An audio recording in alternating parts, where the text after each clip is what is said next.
The Invisible Man by H.G Wells. Chapter 1. The Strange Man's Arrival.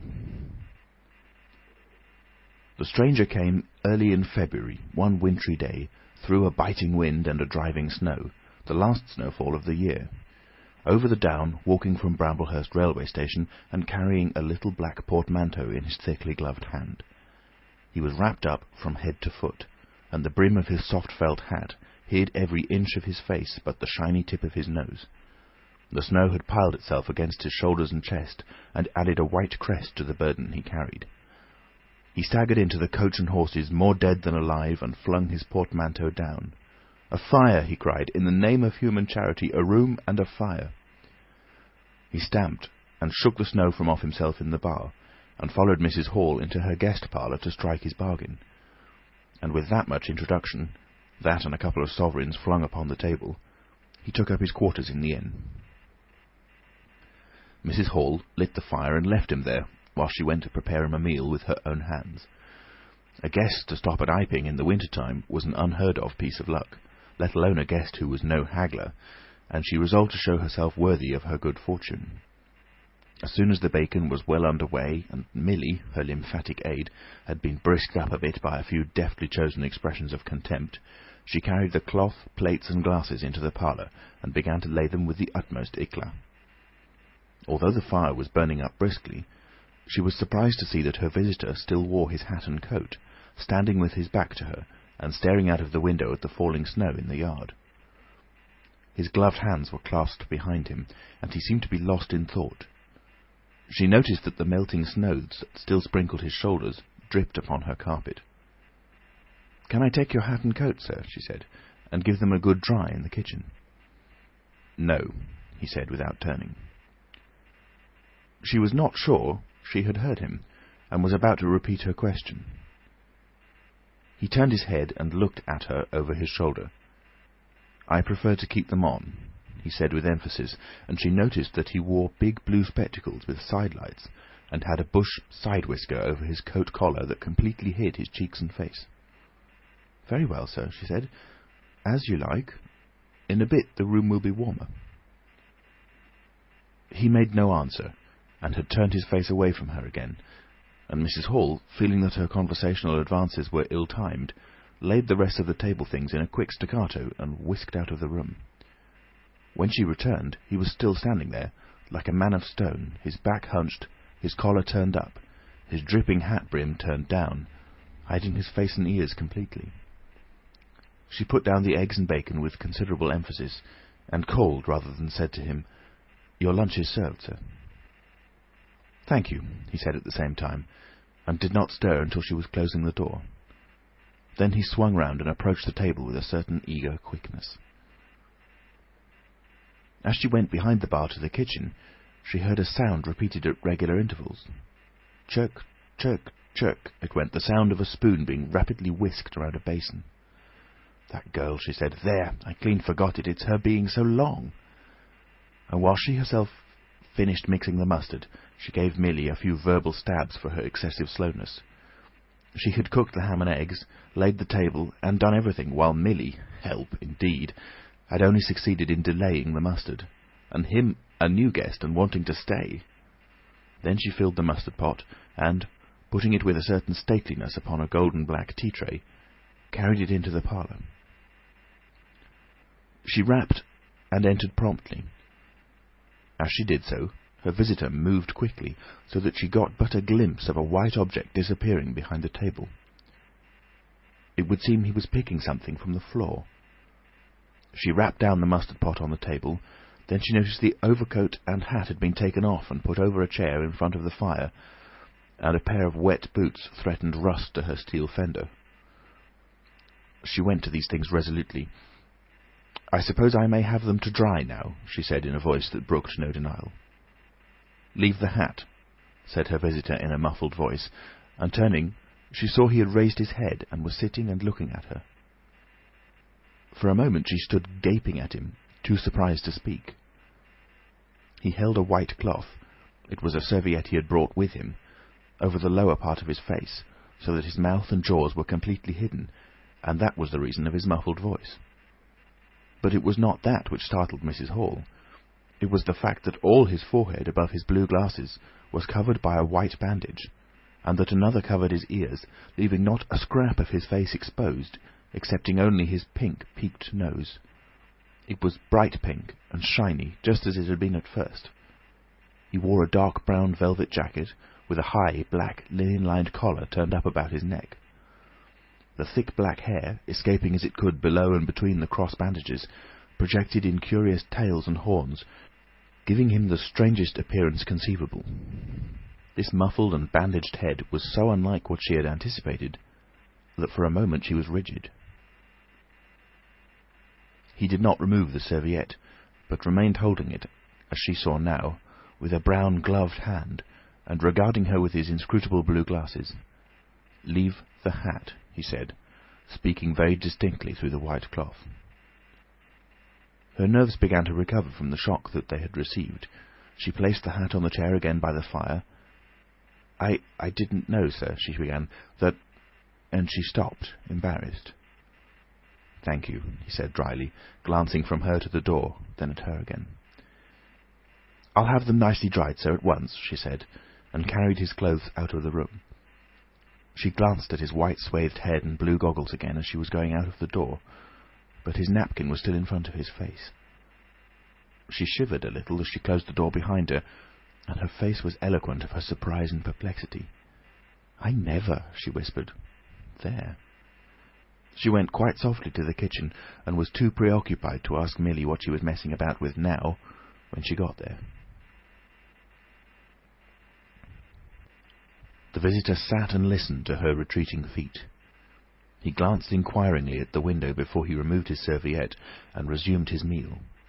He took a mouthful, glanced suspiciously at the window, took another mouthful, then rose, and, taking the serviette in his hand, walked across the room and pulled the blind down to the top of the white muslin that obscured the lower panes. This left the room in a twilight. This done, he returned with an easier air to the table and his meal. "The poor soul's had an accident or an operation or something," said Mrs. Hall. "What a turn them bandages did give me, to be sure." She put on some more coal, unfolded the clothes horse, and extended the traveller's coat upon this. "And they goggles! Why, he looked more like a diving helmet than a human man." She hung his muffler on a corner of the horse, and holding that handkerchief over his mouth all the time, talking through it. Perhaps his mouth was hurt too, maybe. She turned round, as one who suddenly remembers. "Bless my soul alive," she said, going off at a tangent. "Ain't you done them taters yet, Milly?" When Mrs. Hall went to clear away the stranger's lunch, her idea that his mouth must also have been cut or disfigured in the accident she supposed him to have suffered was confirmed, for he was smoking a pipe, and all the time that she was in the room he never loosened the silk muffler he had wrapped around the lower part of his face to put the mouthpiece to his lips. Yet it was not forgetfulness, for she saw he glanced at it as it smouldered out. He sat in the corner with his back to the window blind, and spoke now, having eaten and drunk, and being comfortably warmed through, with less aggressive brevity than before. The reflection of the fire lent a kind of red animation to his big spectacles that they had lacked hitherto. "I have some luggage," he said, "at Bramblehurst Station." And he asked her how he could have it sent. He bowed his bandaged head quite politely in acknowledgment of her explanation. "Tomorrow," he said, "there is no speedier delivery?" And seemed quite disappointed when she answered no. Was she quite sure? No man with a trap could go over? Mrs. Hall, nothing loath, answered his questions and developed a conversation. "It's a steep road by the down, sir," she said in answer to the question about a trap, and then, snatching at an opening, said, "It was there a carriage was upsettled a year ago and more. A gentleman killed besides his coachman. Accidents, sir, happen in a moment, don't they?" But the visitor was not to be drawn so easily. "They do," he said through his muffler, eyeing her quietly through his impenetrable glasses. "But they take long enough to get well, don't they?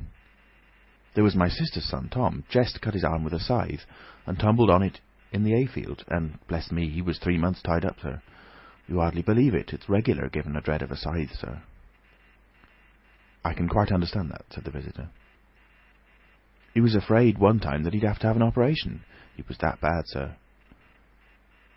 The visitor laughed abruptly, a bark of a laugh that he seemed to bite and kill in his mouth. "Was he?" he said. "He was, sir, and no laughing matter to them as had for doing for him, as I had, my sister being took up with her little one so much. There was bandages to do, sir, and bandages to undo. So that, if I might be so bold as to say, sir—" "Will you get me some matches?" said the visitor quite abruptly. "My pipe is out." Mrs. Hall was pulled up suddenly. It was certainly rude of him, after telling him all she had done.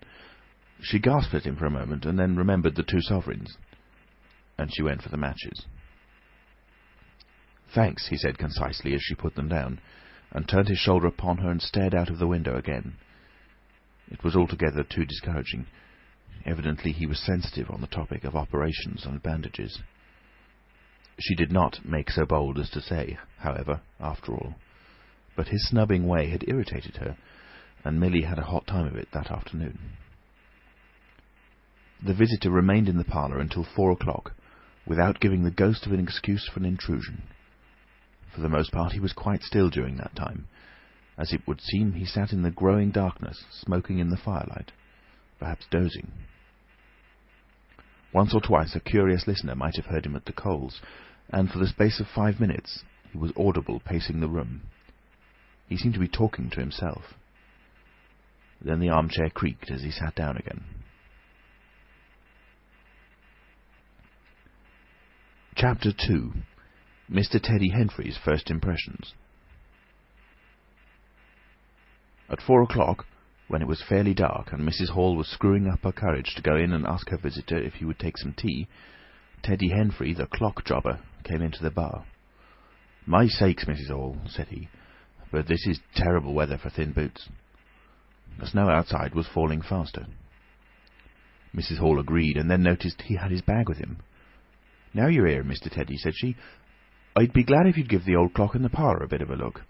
'Tis going, and it strikes well and hearty, but the hour hand won't do nothing but point at 6. And, leading the way, she went across to the parlour door and rapped and entered. Her visitor, she saw as she opened the door, was seated in the armchair before the fire, dozing, it would seem, with his bandaged head drooping on one side. The only light in the room was the red glow from the fire, which lit his eyes like adverse railway signals, but left his downcast face in darkness, and the scanty vestiges of the day that came in through the open door. Everything was ruddy, shadowy, and indistinct to her, the more so since she had just been lighting the bar lamp, and her eyes were dazzled. But for a second it seemed to her that the man she looked at had an enormous mouth wide open, a vast and incredible mouth that swallowed the whole of the lower portion of his face. It was the sensation of a moment, the white bound head, the monstrous goggle eyes, and this huge yawn below it. Then he stirred, started up in his chair, put up his hand. She opened the door wide so that the room was lighter, and she saw him more clearly, with the muffler held up to his face, just as she had seen him hold the serviette before. The shadows, she fancied, had tricked her. "Would you mind, sir, this man a-coming to look at the clock, sir?" she said, recovering from the momentary shock. "Look at the clock?" he said, staring round in a drowsing manner and speaking over his head, and then, getting more fully awake, "Certainly." Mrs. Hall went away to get a lamp, and he rose and stretched himself. Then came the light, and Mr. Teddy Henfrey, entering, was confronted by this bandaged person. He was, he says, taken aback. "Good afternoon," said the stranger, regarding him, as Mr. Henfrey says, with a vivid sense of the dark spectacles, like a lobster. "I hope," said Mr. Henfrey, "that it's no intrusion." "None whatever," said the stranger, "though I understand," he said, turning to Mrs. Hall, "that this room is really to be mine for my own private use." "I thought, sir," said Mrs. Hall, "you'd prefer the clock—" "Certainly," said the stranger, "certainly. But as a rule, I like to be alone and undisturbed." "But I'm really glad to have the clock seen to," he said, seeing a certain hesitation in Mr. Henfrey's manner. "Very glad." Mr. Henfrey had intended to apologize and withdraw, but this anticipation reassured him. The stranger turned round with his back to the fireplace and put his hands behind his back. And presently, he said, when the clock mending is over, I think I should like to have some tea, but not till the clock mending is over. Mrs. Hall was about to leave the room. She made no conversational advances this time, because she did not want to be snubbed in front of Mr. Henfrey, when her visitor asked her if she had made any arrangements about his boxes at Bramblehurst. She told him she had mentioned the matter to the postman, and that the carrier could bring them over on the morrow. "You are certain that that is the earliest?" he said. She was certain, with a marked coldness. "I should explain," he added, "what I was really too cold and fatigued to do before, that I am an experimental investigator." "Indeed, sir," said Mrs. Hall, much impressed. "And my baggage contains apparatus and appliances." "Very useful things indeed they are, sir," said Mrs. Hall. "And I'm very naturally anxious to get on with my inquiries." "Of course, sir." "My reason for coming to Iping," he proceeded with a certain deliberation of manner, "was a desire for solitude. I do not wish to be disturbed in my work. In addition to my work, an accident—" "I thought as much," said Mrs. Hall to herself. "An accident necessitates a certain retirement. My eyes are sometimes so weak and painful that I have shut myself up in the dark for hours together. Lock myself up. Sometimes, now and then. Not at present, certainly. But at such times the slightest disturbance, the entry of a stranger into the room, is a source of excruciating annoyance to me. It is well these things should be understood." "Certainly, sir," said Mrs. Hall. "And if I might make so bold as to ask—" "That, I think, is all," said the stranger, with that quietly irresistible air of finality he could assume at will. Mrs. Hall reserved her question and sympathy for a better occasion. After Mrs. Hall had left the room, he remained standing in front of the fire, glaring, so Mr. Henfrey puts it, at the clock mending. Mr. Henfrey not only took off the hands of the clock and the face, but extracted the works, and he tried to work in as slow and quiet and unassuming manner as possible. He worked with the lamp close to him, and the green shade threw a brilliant light upon his hands and upon the frame and wheels, and left the rest of the room shadowy. When he looked up, coloured patches swam in his eyes.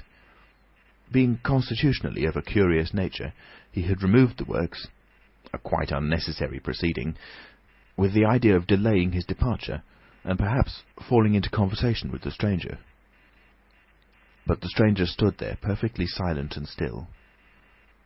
So still, it got on Henfrey's nerves.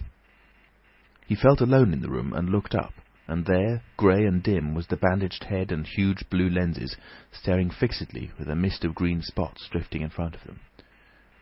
It was so uncanny to Henfrey that for a minute they remained staring blankly at one another.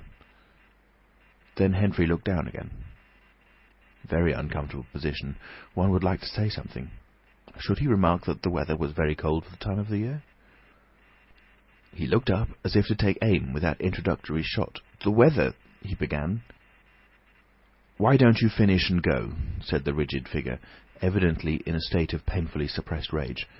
"All you've got to do is fix the hour hand on its axle. You're simply humbugging." "Certainly, sir. 1 minute more. I overlooked—" and Mr. Henfrey finished and went. But he was feeling excessively annoyed. "Damn it," said Mr. Henfrey to himself, trudging down the village through the thawing snow. "A man must do a clock at times, surely." And again, "Can't a man look at you?" Ugly. And yet again, seemingly not.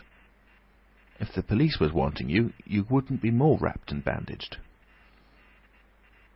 At Gleason's Corner he saw Hall, who had recently married the stranger's hostess at the Coach and Horses, and who now drove the Iping conveyance, when occasional people required it, to Sidderbridge Junction, coming towards him on his return from that place. Hall had evidently been stopping a bit at Sidderbridge, to judge by his driving. "How do, Teddy?" he said, passing. "You've got a rum un up at home," said Teddy. Hall very socially pulled up. "What's that?" he said. "Rum-looking customer stopping at the Coach and Horses," said Teddy. "My sakes!" And he proceeded to give Hall a vivid description of his grotesque guest. "Looks a bit like a disguise, don't it? I'd like to see a man's face if I had him stopping in my place," said Henfrey. but women are that trustful when strangers are concerned. He's took your rooms, and he ain't even given a name, Hall." "You don't say so," said Hall, who was a man of sluggish apprehension. "Yes," said Teddy, "by the week. Whatever he is, you can't get rid of him under the week. And he's got a lot of luggage coming tomorrow, so he says. Let's hope it won't be stones in boxes, Hal." He told Hall how his aunt at Hastings had been swindled by a stranger with empty portmanteau. Altogether, he left Hall vaguely suspicious. "Get up, old girl," said Hall. "I suppose I must see about this." Teddy trudged on his way with his mind considerably relieved. Instead of seeing about it, however, Hall on his return was severely rated by his wife on the length of time he had spent in Sidderbridge, and his mild inquiries were answered snappishly and in a manner not to the point. But the seed of suspicion Teddy had sown germinated in the mind of Mr. Hall, in spite of these discouragements. "You women don't know anything," said Mr. Hall, resolved to ascertain more about the personality of his guest at the earliest possible opportunity. And after the stranger had gone to bed, which he did about 9:30, Mr. Hall went very aggressively into the parlour and looked very hard at his wife's furniture, just to show that the stranger wasn't master there, and scrutinised closely and a little contemptuously a sheet of mathematical computations the stranger had left. When retiring for the night, he instructed Mrs. Hall to look very closely at the stranger's luggage when it came the next day. "You mind your own business, Hall," said Mrs. Hall, "and I'll mind mine." She was all the more inclined to snap at Hall, because the stranger was undoubtedly an unusually strange sort of stranger, and she was by no means assured about him in her own mind. In the middle of the night she woke up dreaming of huge white heads like turnips that came trailing after her at the end of interminable necks, and with vast black eyes. But, being a sensible woman, she subdued her terrors, and turned over and went to sleep again. End of Chapter 2. The Invisible Man by H.G Wells. Chapter 3. The 1001 Bottles. So it was that on the 29th day of February, at the beginning of the thaw, this singular person fell out of infinity into Iping village. Next day his luggage arrived through the slush, and very remarkable luggage it was. There were a couple of trunks indeed, such as a rational man might need, but in addition there were a box of books, big, fat books, of which some were just in an incomprehensible handwriting, and a dozen or more crates, boxes and cases, containing objects packed in straw, as it seemed to Hall, tugging with a casual curiosity at the straw, glass bottles. The stranger, muffled in hat, coat, gloves, and wrapper, came out impatiently to meet Fearenside's cart, while Hall, who was having a word or so of gossip preparatory to helping them in, out he came, not noticing Fearenside's dog, who was sniffing in a dilettante spirit at Hall's legs. "Come along with those boxes," he said. "I've been waiting long enough." And he came down the steps towards the tail of the cart, as if to lay hands on the smaller crate. No sooner had Fearenside's dog caught sight of him, however, than it began to bristle and growl savagely, and when he rushed down the steps it gave an undecided hop and then sprang straight at his hand. "Ugh!" cried Hall, jumping back, for he was no hero with dogs, and Fearenside howled, "Lie down!" and snatched his whip. They saw the dog's teeth had slipped the hand, heard a kick, saw the dog execute a flanking jump and get home on the stranger's leg, and heard the rip of his trousering. Then the finer end of Fearenside's whip reached his property, and the dog, yelping with dismay, retreated under the wheels of the wagon. It was all the business of a swift half-minute. No one spoke. Everyone shouted. The stranger glanced swiftly at his torn glove and at his leg, made as if he would stoop to the latter, then turned and rushed swiftly up the steps into the inn. They heard him go headlong across the passage and up the uncarpeted steps to his bedroom. "You brute, you," said Fearenside, climbing off the wagon with his whip in his hand, while the dog watched him through the wheel. "Come here," said Fearenside. "You'd better—" Hall had stood gaping. "He was bit," said Hall. "I'd better go to see to him." And he trotted after the stranger. He met Mrs. Hall in the passage. "Carrier's dog," he said. "Bitten." He went straight upstairs, and the stranger's door being ajar, he pushed it open and was entering without any ceremony, being of a naturally sympathetic turn of mind. The blind was down, and the room dim. He caught a glimpse of a most singular thing, what seemed a handless arm waving towards him, and a face of 3 huge, indeterminate spots on white, very like the face of a pale pansy. Then he was struck violently in the chest, hurled back, and the door slammed in his face and locked. It was so rapid that it gave him no time to observe. A waving of indecipherable shapes, a blow, and a concussion.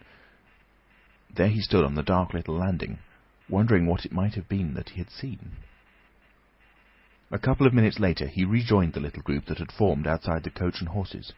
There was Fearenside, telling about it all over again for the second time.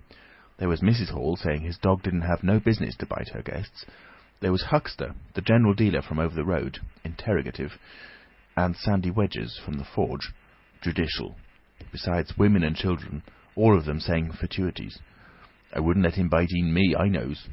'Tasn't right to have such dogs. What are ye biting for, then? And so forth. Mrs. Hall, staring at them from the steps and listening, found it incredible that he had seen anything so very remarkable happen upstairs. Besides, his vocabulary was altogether too limited to express his impressions. "He don't want no help, he said in answer to his wife's inquiry. We'd better be taking of his luggage in." "You ought to have it cauterized at once," said Mr. Huckster, "especially if it's all inflamed." "I'd shoot him, that's what I'd do," said a lady in the group. Suddenly the dog began growling again. "Come along," cried an angry voice in the doorway, and there stood the muffled stranger with his collar turned up and his hat brim bent down. "The sooner you get those things in, the better I'll be pleased." It is stated by an anonymous bystander that his trousers and gloves had been changed. "Was you hurt, sir?" said Fearenside. "I'm rare sorry the dog—" "Not a bit," said the stranger. "Never broke the skin. Hurry up with those things." He then swore to himself, so Mr. Hall asserts. Directly the first crate was in accordance with his directions, carried into the parlour, the stranger flung himself upon it with extraordinary eagerness, and began to unpack it, scattering the straw with an utter disregard of Mrs. Hall's carpet. And from it he began to produce bottles, little fat bottles containing powders, small and slender bottles containing coloured and white fluids, fluted blue bottles labelled poison, bottles with round bodies and slender necks, large green glass bottles, large white glass bottles, bottles with glass stoppers and frosted labels, bottles with fine corks, bottles with bungs, bottles with wooden caps, wine bottles, salad oil bottles. Putting them in rows on the chiffonier, on the mantel, on the table under the window, round the floor, on the bookshelf, everywhere. The chemist's shop in Bramblehurst could not boast half so many. Quite a sight it was. Crate after crate yielded bottles until all 6 were empty, and the table high with straw. The only things that came out of these crates beside the bottles were a number of test tubes and a carefully packed balance. And directly the crates were unpacked, the stranger went to the window and set to work, not troubling in the least about the litter of straw, the fire which had gone out, the box of books outside, nor for the trunks and other luggage that had gone upstairs.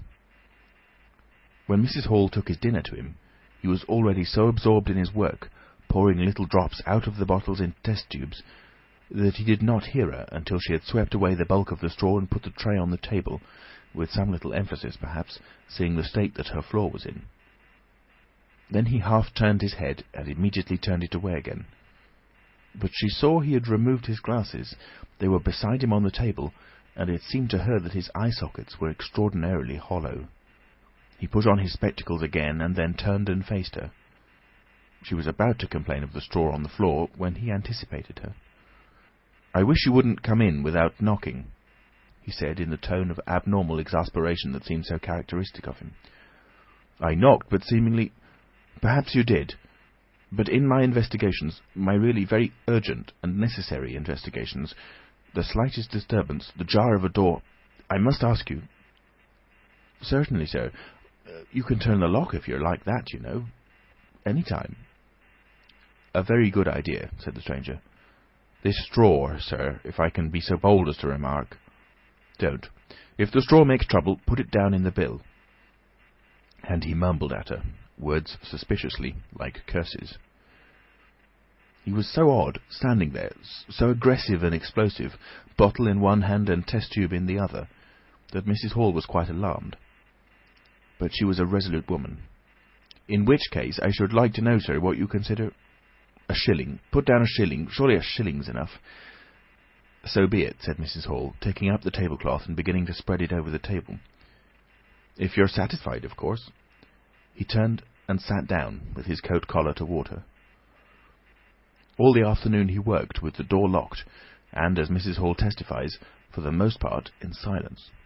But once there was a concussion and a sound of bottles ringing together, as though the table had been hit, and the smash of a bottle flung violently down, and then a rapid pacing athwart the room. Fearing something was the matter, she went to the door and listened, not caring to knock. "I can't go on," he was raving. "I can't go on. 300,000, 400,000, the huge multitude cheated. All my life it may take me. Patience. Patience indeed. Fool! Fool!" There was a noise of hobnails on the bricks in the bar, and Mrs. Hall had very reluctantly to leave the rest of his soliloquy. When she returned, the room was silent again, save for the faint crepitation of his chair and the occasional clink of a bottle. It was all over. The stranger had resumed his work. When she took in his tea, she saw broken glass in the corner of the room under the concave mirror, and a golden stain that had been carelessly wiped. She called attention to it. "Put it down in the bill," snapped her visitor.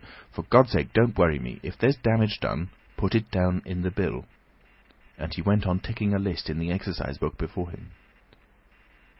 "I'll tell you something," said Fearenside mysteriously. It was late in the afternoon, and they were in the little beer shop of Iping Hanger. "Well?" said Teddy Henry. "This chap you're speaking of, what my dog bit, well, he's black. Leastways his legs are. I seed through the tear of his trousers and the tear of his glove. You'd have expected a sort of pinky to show, wouldn't you? Well, there wasn't none. Just blackness. I tell you, he's as black as my hat." "My sakes," said Henry, "it's a rummy case altogether. Why, his nose is as pink as paint." "That's true," said Fearenside. "I knows that, and I tell you what I'm thinking. That man's a piebald, Teddy, black here and white there in patches. And he's ashamed of it. He's a kind of half-breed, and the colours come off patchy instead of mixing. I've heard of such things before, and it's the common way with horses, as anyone can see." Chapter 4. Mr. Cuss interviews the stranger. I have told the circumstances of the stranger's arrival in Iping with a certain fullness of detail, in order that the curious impression he created may be understood by the reader. But, excepting two odd incidents, the circumstances of his stay until the extraordinary day of the club festival may be passed over very cursorily. There were a number of skirmishes with Mrs. Hall on matters of domestic discipline, but in every case, until late April, when the first signs of penury began, he overrode her by the easy expedient of an extra payment. Hall did not like him, and whenever he dared, he talked of the advisability of getting rid of him, but he showed his dislike chiefly by concealing it ostentatiously, and avoiding his visitor as much as possible. "Wait till the summer," said Mrs. Hall sagely, "when the artistes are beginning to come. Then we'll see. He may be a bit overbearing, but bills settled punctual is bills settled punctual, whatever you'd like to say." The stranger did not go to church, and indeed made no difference between Sunday and the irreligious days, even in costume. He worked, as Mrs. Hall thought, very fitfully. Some days he would come down early and be continuously busy. On others he would rise late, pace his room, fretting audibly for hours together, smoke, sleep in the armchair by the fire. Communication with the world beyond the village he had none. His temper continued very uncertain. For the most part his manner was that of a man suffering under almost unendurable provocation, and once or twice things were snapped, torn, crushed, or broken in spasmodic gusts of violence. He seemed under a chronic irritation of the greatest intensity. His habit of talking to himself in a low voice grew steadily upon him, but though Mrs. Hall listened conscientiously, she could make neither head nor tail of what she heard. He rarely went abroad by daylight, but at twilight he would go out, muffled up invisibly, whether the weather were cold or not, and he chose the loneliest paths and those most overshadowed by trees and banks. His goggling spectacles and ghastly bandaged face under the penthouse of his hat came with a disagreeable suddenness out of the darkness upon one or two home-going labourers, and Teddy Henfrey, tumbling out of the Scarlet Coat one night at 9:30, was scared shamefully by the stranger's skull-like head. He was walking hat in hand, lit by the sudden light of the opened inn door. Such children as saw him at nightfall dreamt of bogies, and it seemed doubtful whether he disliked boys more than they disliked him, or the reverse. But there was certainly a vivid enough dislike on either side. It was inevitable that a person of so remarkable an appearance and bearing should form a frequent topic in such a village as Iping. Opinion was greatly divided about his occupation. Mrs. Hall was sensitive on the point. When questioned, she explained very carefully that he was an experimental investigator, going gingerly over the syllables as one who dreads pitfalls. When asked what an experimental investigator was, she would say, with a touch of superiority, that most educated people knew such things as that, and would thus explain that he discovered things. Her visitor had had an accident, she said, which temporarily discoloured his face and hands, and, being of a sensitive disposition, he was averse to any public notice of the fact. Out of her hearing there was a view largely entertained that he was a criminal trying to escape from justice by wrapping himself up so as to conceal himself altogether from the eye of the police. This idea sprang from the brain of Mr. Teddy Henfrey. No crime of any magnitude dating from the middle or end of February was known to have occurred. Elaborated in the imagination of Mr. Gould, the probationary assistant in the National School, this theory took the form that the stranger was an anarchist in disguise, preparing explosives, and he resolved to undertake such detective operations as his time permitted. These consisted for the most part in looking very hard at the stranger whenever they met, or in asking people who had never seen the stranger leading questions about him. But he detected nothing. Another school of opinion followed Mr. Fearenside, and either accepted the piebald view or some modification of it, as, for instance, Silas Durgan, who was heard to assert, if he chooses to show himself at fairs, he'll make his fortune in no time, and, being a bit of a theologian, compared the stranger to the man with the one talent. Yet another view explained the entire man by regarding the stranger as a harmless lunatic. That had the advantage of accounting for everything straight away. Between these main groups there were waverers and compromisers. Sussex folk have few superstitions, and it was only after the events of early April that the thought of the supernatural was first whispered in the village. Even then it was only credited among the women folk. But whatever they thought of him, people in Iping, on the whole, agreed in disliking him. His irritability, though it might have been comprehensible to an urban brain worker, was an amazing thing to these quiet Sussex villagers. The frantic gesticulations they surprised now and then, the headlong pace after nightfall that swept him upon them round quiet corners, the inhuman bludgeoning of all tentative advances of curiosity, the taste for twilight that led to the closing of doors, the pulling of blinds, the extinction of candles and lamps. Who could agree with such goings-on? They drew aside as he passed down the village, and when he had gone by, young humourists would go up with coat collars and down with hat brims, and go pacing nervously after him in imitation of his occult bearing. There was a song popular at the time called The Bogeyman. Miss Satchell sang it in the schoolroom concert in aid of the church lamps, and thereafter, whenever one of the two villages were gathered together and the stranger appeared, a bar or so of this tune, more or less sharp or flat, was whistled in the midst of them. Also, belated little children would call Bogeyman after him, and make off tremulously elated. Cuss, the general practitioner, was devoured by curiosity. The bandages excited his professional interest. The report of the 1,001 bottles aroused his jealous regard. All through April and May he coveted an opportunity of talking to the stranger, and at last, towards Whitsuntide, he could stand it no longer, but hit upon the subscription list for a village nurse as an excuse. He was surprised to find that Mr. Hall did not know his guest's name. "He give a name," said Mrs. Hall, an assertion which was quite unfounded, "but I didn't rightly hear it." She thought it seemed so silly not to know the man's name. Cuss rapped at the parlour door and entered.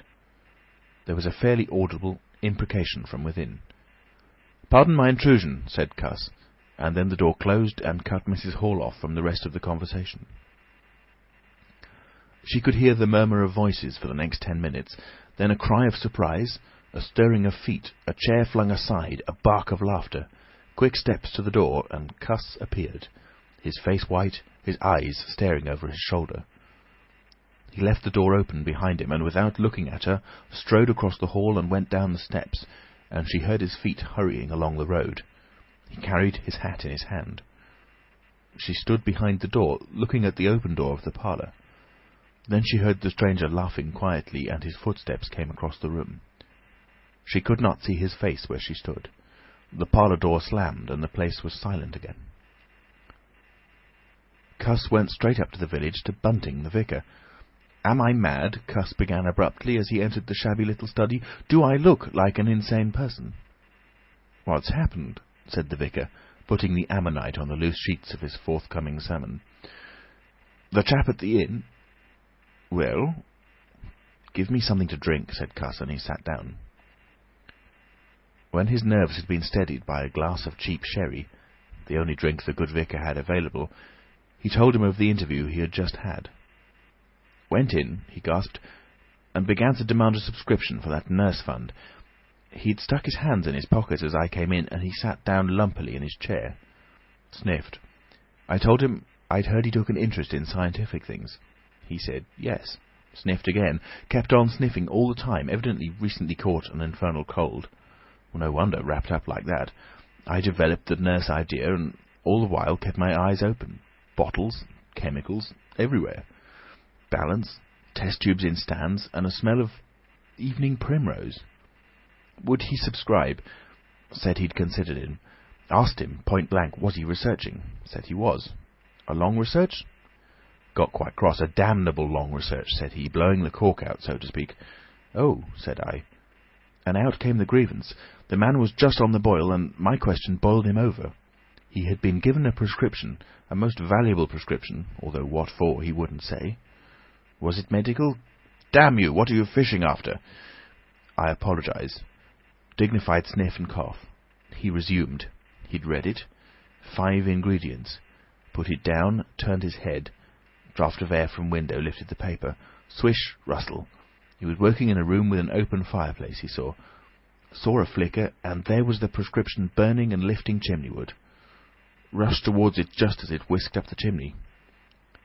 So, just at that point, to illustrate his story, out came his arm. Well? No hand. Just an empty sleeve. Lord, I thought, that's a deformity. Got a cork arm, I suppose, and has taken it off. Then I thought, there's something odd in that. What the devil keeps the sleeve up and open if there's nothing in it? There was nothing in it, I tell you. Nothing down it, right down to the joint. I could see right down it to the elbow, and there was a glimmer of light shining in through a tear of cloth. Good God, I said. Then he stopped, stared at me with those black goggles of his, and then at his sleeve. Well? That's all. He never said a word, just glared, and put his sleeve back in his pocket quietly. I was saying, said he, that there was the prescription burning, wasn't I? Interrogative cough. How the devil, said I, can you move an empty sleeve like that? Empty sleeve? Yes, said I, an empty sleeve. It's an empty sleeve, is it? You saw it as an empty sleeve? He stood up right away. I stood up too. He came towards me in 3 very slow steps and stood quite close. Sniffed venomously. I didn't flinch, though I'm hanged if that bandaged knob of his and those blinkers aren't enough to unnerve anyone coming quietly up to you. You said it was an empty sleeve, he said. Certainly, I said. At staring and saying nothing, a barefaced man, unspectacled, starts scratch. Then, very quietly, he pulled his sleeve out of his pocket again and raised his arm towards me as though he would show it to me again. He did it very, very slowly. I looked at it. Seemed an age. Well, said I, clearing my throat, there's nothing in it. I had to say something. I was beginning to feel frightened. I could see right down it. He extended it straight towards me, slowly, slowly, just like that, until the cuff was 6 inches from my face. queer thing to see an empty sleeve come at you like that. And then, well, something, exactly like a finger and thumb it felt, nipped my nose. Bunting began to laugh. "There wasn't anything there," said Cuss, his voice running up into a shriek at the "there." "It's all very well for you to laugh, but I tell you I was so startled I hit his cuff hard and turned around and cut out of the room. I left him." Cuss stopped. There was no mistaking the sincerity of his panic. He turned round in a helpless way and took a second glass of the excellent Vicar's very inferior sherry. "When I hit his cuff," said Cuss, "I tell you it felt exactly like hitting an arm. And there wasn't an arm. There wasn't the ghost of an arm." Mr. Bunting thought it over. He looked suspiciously at Cuss. "It's a most remarkable story," he said. He looked very wise and grave indeed. "It's really," said Mr. Bunting with judicial emphasis, "a most remarkable story." End of chapter 4. The Invisible Man by H.G Wells. Chapter 5. The Burglary at the Vicarage. The facts of the burglary at the vicarage came to us chiefly through the medium of the vicar and his wife.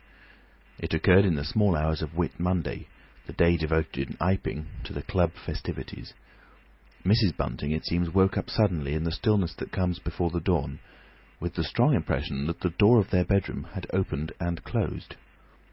She did not arouse her husband at first, but sat up in bed, listening.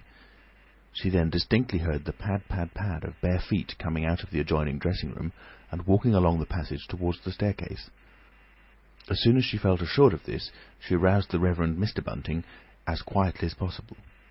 He did not strike a light, but putting on his spectacles, her dressing gown, and his bath slippers, he went out onto the landing to listen. He heard quite distinctly a fumbling going on at his study desk downstairs, and then a violent sneeze.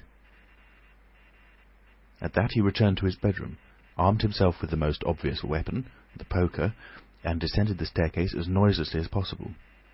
Mr. Bunting came out on the landing. The hour was about 4, and the ultimate darkness of the night was past. There was a faint shimmer of light in the hall, but the study doorway yawned impenetrably black. Everything was still except the faint creaking of the stairs under Mr. Bunting's tread and the slight movements in the study. Then something snapped, the drawer was open, and there was a rustle of papers. Then came an imprecation, and a match was struck, and the study was flooded with yellow light. Mr. Bunting was now in the hall, and through the crack in the door he could see the desk and the open drawer and a candle burning on the desk, but the robber he could not see. He stood there in the hall, undecided what to do, and Mrs. Bunting, her face white and intent, crept slowly downstairs after him. One thing kept Mr. Bunting's courage, the persuasion that this burglar was a resident in the village. They heard the chink of money, and realised that the robber had found the housekeeping reserve of gold, £2.10 in half-sovereigns altogether. At that sound Mr. Bunting was nerved to abrupt action. Gripping the poker firmly, he rushed into the room, closely followed by Mrs. Bunting. "Surrender!" cried Mr. Bunting fiercely, and then stooped amazed. Apparently the room was perfectly empty. Yet their conviction that they had that very moment heard someone moving in the room had amounted to a certainty. For half a minute perhaps they stood gaping. Then Mrs. Bunting went across the room and looked behind the screen, while Mr. Bunting, by a kindred impulse, peered under the desk.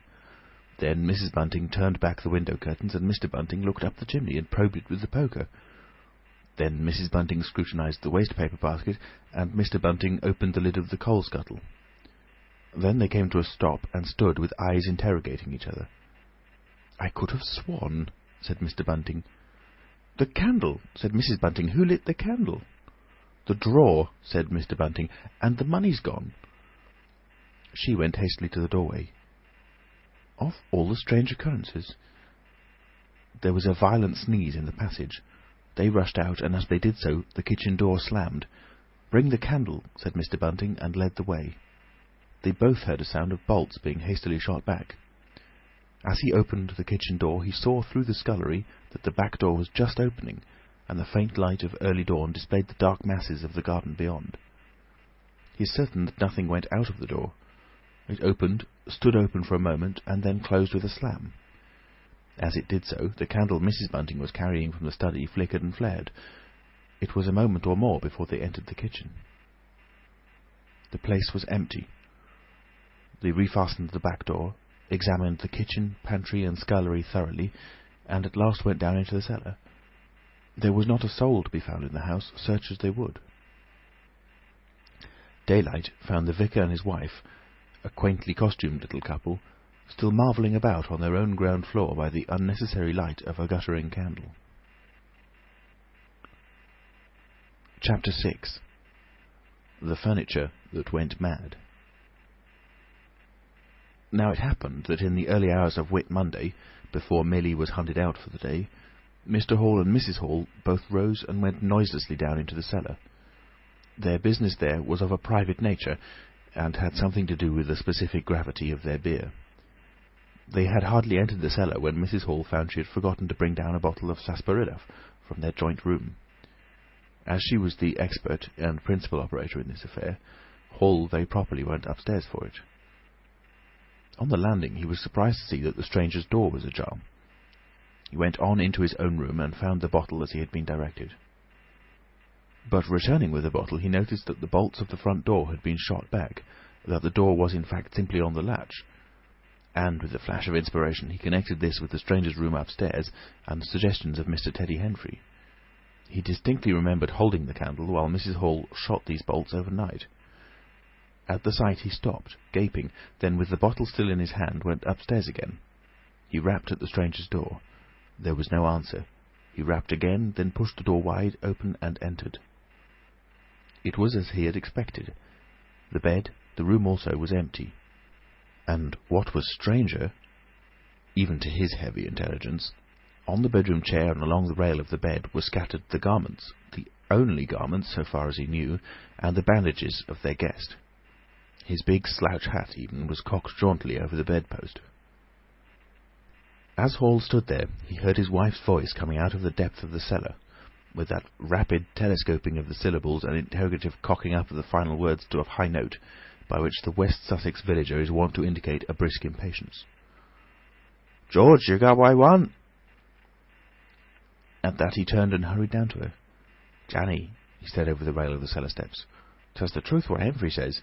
He's not in his room, he ain't, and the front door's unbolted."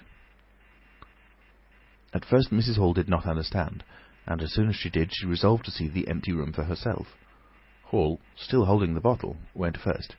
"If he ain't there," he said, "his clothes are. And what's he doing without his clothes, then? 'Tis a most curious business." As they came up the cellar steps, they both, it was afterwards ascertained, fancied they heard the front door open and shut, but seeing it closed and nothing there, neither said a word to the other about it at the time.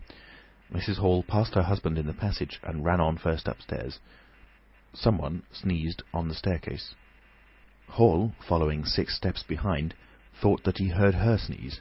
She, going on first, was under the impression that Hall was sneezing. She flung open the door and stood regarding the room. "Awful a curious," she said. She heard a sniff close behind her head, as it seemed, and turning, was surprised to see Hall a dozen feet off on the topmost stair. But in another moment he was beside her. She bent forward and put her hand on the pillow and then under the clothes. "Cold," she said. "He's been up this hour or more." As she did so, a most extraordinary thing happened. The bedclothes gathered themselves together, leapt suddenly into a sort of peak, and then jumped headlong over the bottom rail. It was exactly as if a hand had clutched them in the centre and flung them aside. Immediately after, the stranger's hat hopped off the bedpost, described a whirling flight in the air through the better part of a circle, and then dashed straight at Mrs. Hall's face.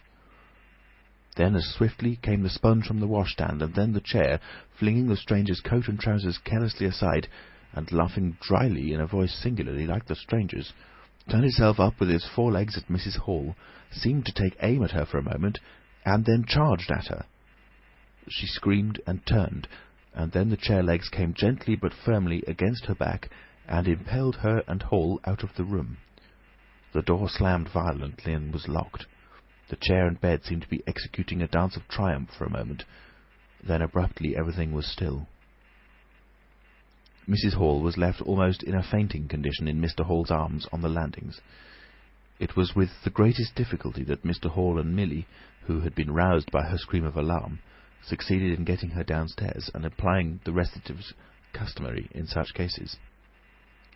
"'Tis spirits," said Mrs. Hall. "I know 'tis spirits. I read in papers of tables and chairs leaping and dancing." "Take a drop more, Jenny," said Hall. "'Twill steady ye." "Lock him out," said Mrs. Hall. "Don't let him come in again. I half guessed I might have known, with them goggling eyes and bandaged head and never going to church of a Sunday, and all they bottles.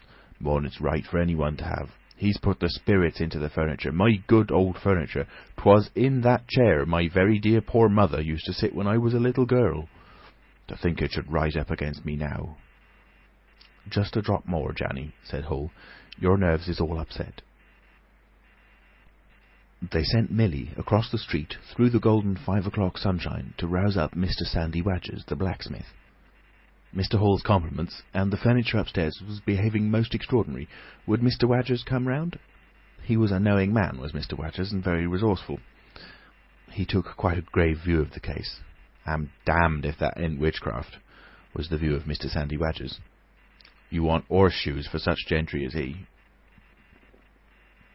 He came round greatly concerned. They wanted him to lead the way upstairs to the room, but he didn't seem to be in any hurry. He preferred to talk in the passage. Over the way, Huxter's apprentice came out and began taking down the shutters of the tobacco window. He was called over to join the discussion. Mr. Huxter naturally followed over in the course of a few minutes. The Anglo-Saxon genius for parliamentary government asserted itself. There was a great deal of talk and no decisive action. "Let's have the facts first," insisted Mr. Sandy Wadgers. "Let's be sure we be acting perfectly right in busting that there door open. A door on-bust is always open to busting, but you can't on-bust a door once you've busted in." And suddenly and most wonderfully, the door of the room upstairs opened of its own accord, and as they looked up in amazement, they saw descending the stairs the muffled figure of the stranger, staring more blankly and blankly than ever before, with those unreasonably large blue glass eyes of his. He came down stiffly and slowly, staring all the time. He walked across the passage, staring, and then stopped. "Look there," he said, and their eyes followed the direction of his gloved finger and saw a bottle of sarsaparilla hard by the cellar door. Then he entered the parlour and suddenly, swiftly, viciously slammed the door in their faces. Not a word was spoken until the last echoes of the slam had died away. They stared at one another. "Well, if that don't lick everything," said Mr. Wadgers, and left the alternative unsaid. "I'd go in and ask about it," said Wadgers to Mr. Hall. "I'd demand an explanation."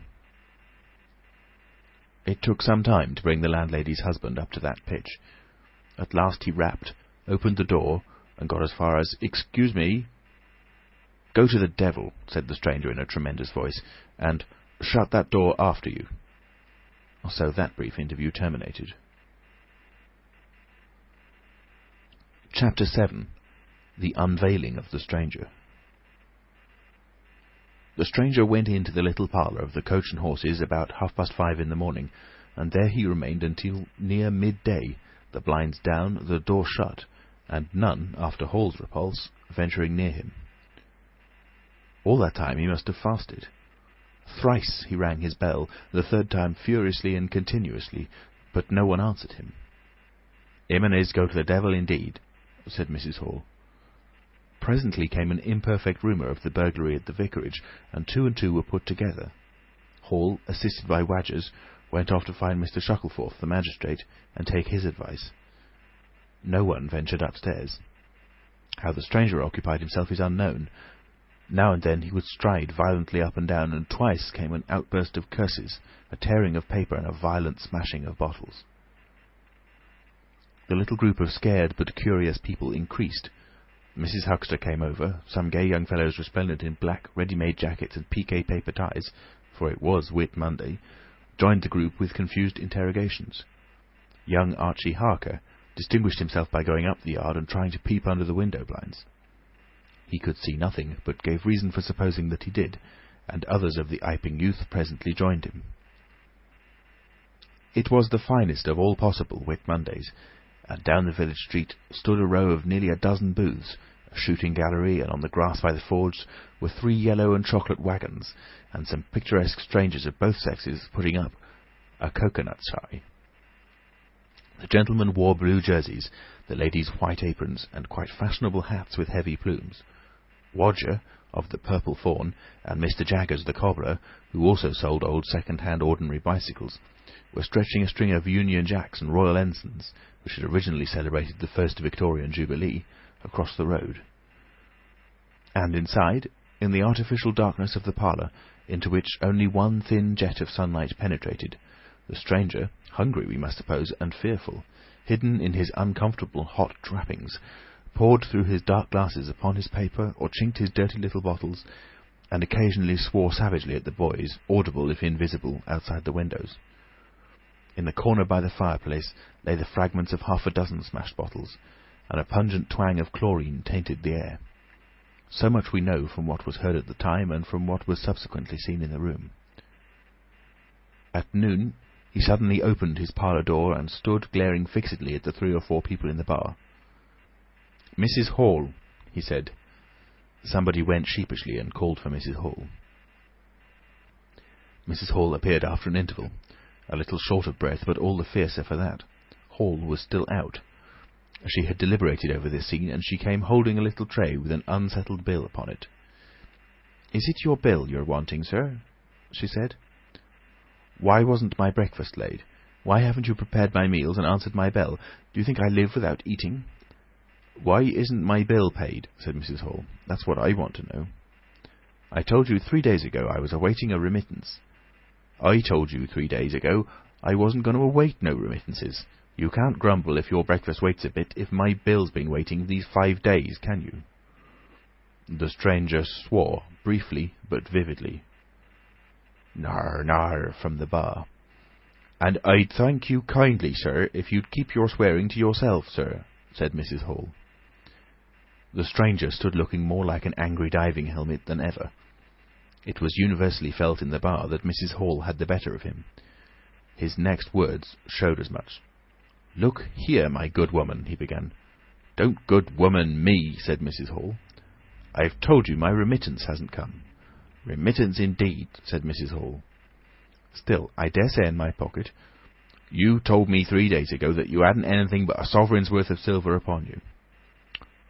"Well, I've found some more." "Hullo," from the bar. "I wonder where you found it," said Mrs. Hall. That seemed to annoy the stranger very much. He stamped his foot. "What do you mean?" he said. "That I wonder where you found it," said Mrs. Hall. "And before I take any bills, or get any breakfasts, or do any such things whatsoever, you've got to tell me 2 things I don't understand, and what nobody don't understand, and what everybody is very anxious to understand. I want to know what you've been doing to my chair upstairs, and I want to know how 'tis your room was empty, and how you got in again. Them as stops in this house comes in by the doors. That's the rule of the house, and that you didn't do. And what I want to know is how you did come in, and I want to know—" Suddenly the stranger raised his gloved hands clenched, stamped his foot, and said, "Stop!" with such extraordinary violence that he silenced her instantly. "You don't understand," he said, "who I am or what I am. I'll show you. By heaven, I'll show you." Then he put his open palm over his face and withdrew it. The centre of his face became a black cavity. "Here," he said. He stepped forward and handed Mrs. Hall something which she, staring at his metamorphosed face, accepted automatically. Then, when she saw what it was, she screamed loudly, dropped it, and staggered back. The nose, it was the stranger's nose, pink and shining, rolled on the floor. Then he removed his spectacles, and everyone in the bar gasped. He took off his hat, and with a violent gesture tore at his whiskers and bandages. For a moment they resisted him. A flash of horrible anticipation passed through the bar. "Oh, my God!" said someone. Then off they came. It was worse than anything. Mrs. Hall, standing open-mouthed and horror-struck, shrieked at what she saw, and made for the door of the house. Everyone began to move. They were prepared for scars, disfigurements, tangible horrors, but nothing. The bandages and false hair flew across the passage into the bar, making a hobbledehoy jump to avoid them. Everyone tumbled on everyone else down the steps, for the man who stood there shouting some incoherent explanation was a solid, gesticulating figure up to the coat collar of him, and then nothingness, no visible thing at all. People down the village heard shouts and shrieks, and looking up the street saw the coach and horses violently firing out its humanity. Then they saw Mrs. Hall fall down and Mr. Teddy Henfrey jump to avoid tumbling over her, and then they heard the frightful screams of Milly, who, emerging suddenly from the kitchen at the noise of the tumult, had come across the headless stranger from behind. These increased suddenly. Forthwith everyone, all down the street, the sweet-stuff seller, coconut-shy proprietor and his assistant, the swing-man, little boys and girls, rustic dandies, smart wenches, smocked elders and aproned gypsies, began running towards the inn, and in a miraculously short space of time a crowd of perhaps 40 people, and rapidly increasing, swayed and hooted and inquired and exclaimed and suggested in front of Mrs. Hall's establishment. Everyone seemed eager to talk at once, and the result was Babel. A small group supported Mrs. Hall, who was picked up in a state of collapse. There was a conference, and the incredible evidence of a vociferous eyewitness. "Oh, bogey! What's he been doing then? Ain't hurt the girl, has he? Run at 'en with a knife, I believe. No head, I tell ye. It didn't mean no manner of speaking. I meant man without a head. Nonsense! 'Tis some conjuring trick. Fetched off his wrapping, he did." In its struggles to see in through the open door, the crowd formed itself into a straggling wedge, with the more adventurous apex nearest the inn. "He stood for a moment. I heard the girl scream, and he turned. I saw her skirts whisk, and he went after her. Didn't take 10 seconds. Back he comes with a knife in his hand and a loaf. Stood just as if he was staring. Not a moment ago. Went in that there door. I tell ye, he ain't got no head at all. You just missed 'en." There was a disturbance behind, and the speaker stopped to step aside for a little procession that was marching very resolutely towards the house. First Mr. Hall, very red and determined, then Mr. Bobby Jaffers, the village constable, then the wary Mr. Wadgers. They had come now, armed with a warrant. People shouted conflicting information of the recent circumstances. "Ed or no Ed," said Jaffers, "I got arrestin', and restin' I will." Mr. Hall marched up the steps, marched straight to the door of the parlour, and flung it open. "Constable," he said, "do your duty." Jaffers marched in. Hall next, Wadgers last. They saw in the dim light the headless figure facing them, with a gnawed crust of bread in one gloved hand and a chunk of cheese in the other. "That's him," said Hall. "What the devil's this?" came in a tone of angry expostulation from above the collar of the figure. "You're a damned rum customer, mister," said Mr. Jaffers. "But Ed or no Ed, the warrant says body, and duty's duty." "Keep off," said the figure, starting back. Abruptly he whipped down the bread and cheese, and Mr. Hall just grasped the knife on the table in time to save it. Off came the stranger's left glove, and was slapped in Jaffers' face. In another moment, Jaffers, cutting short some statement concerning a warrant, had gripped him by the handless wrist and caught his invisible throat. He got a sounding kick on the shin that made him shout, but kept his grip. Hall sent the knife sliding along the table to Wadgers, who acted as goalkeeper for the offensive, so to speak, and then stepped forward as Jaffers and the stranger swayed and staggered towards him, clutching and hitting in. A chair stood in the way and went aside with a crash as they came down together. "Get the feet," said Jaffers between his teeth. Mr. Hall, endeavouring to act on instructions, received a sounding kick in the ribs that disposed of him for a moment, and Mr. Wadgers, seeing the decapitated stranger had rolled over and got the upper side of Jaffers, retreated towards the door, knife in hand, and so collided with Mr. Huxter and the Sidderbridge carter coming to the rescue of law and order. At the same moment, down came 3 or 4 bottles from the chiffonnier, and shot a web of pungency into the air of the room. "I'll surrender," cried the stranger, though he had Jaffers down, and in another moment he stood up panting, a strange figure, headless and handless, for he had pulled off his right glove now as well as his left. "It's no good," he said, as if sobbing for breath. It was the strangest thing in the world to hear that voice coming as if out of empty space. but the Sussex peasants are perhaps the most matter-of-fact people under the sun. Jaffers got up also and produced a pair of handcuffs. Then he stared. "I say," said Jaffers, brought up short by a dim realisation of the incongruity of the whole business.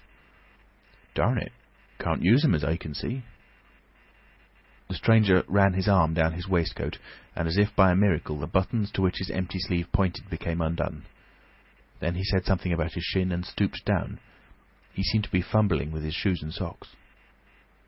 "Why," said Huxter suddenly, "that's not a man at all. It's just empty clothes. Look, you can see down his collar and the linings of his clothes. I could put my arm." He extended his hand. It seemed to meet something in mid-air, and he drew it back with a sharp exclamation. "I wish you'd keep your fingers out of my eye," said the aerial voice, in a tone of savage expostulation. "The fact is, I am all here, head, hands, legs, and all the rest, but it happens I'm invisible. It's a confounded nuisance, but I am. There's no reason why I should be poked to pieces by every stupid bumpkin in Iping, is it?"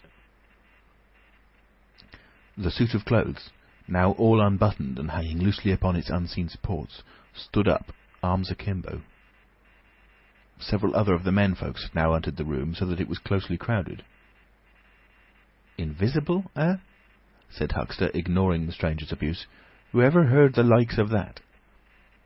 "It's strange, perhaps, but it's not a crime. Why am I assaulted by a policeman in this fashion?" "Ah, that's a different matter," said Jaffers. "No doubt you're a bit difficult to see in this light, but I got a warrant and it's all correct. What I'm after ain't no invisibility, it's burglary. There's a house been broke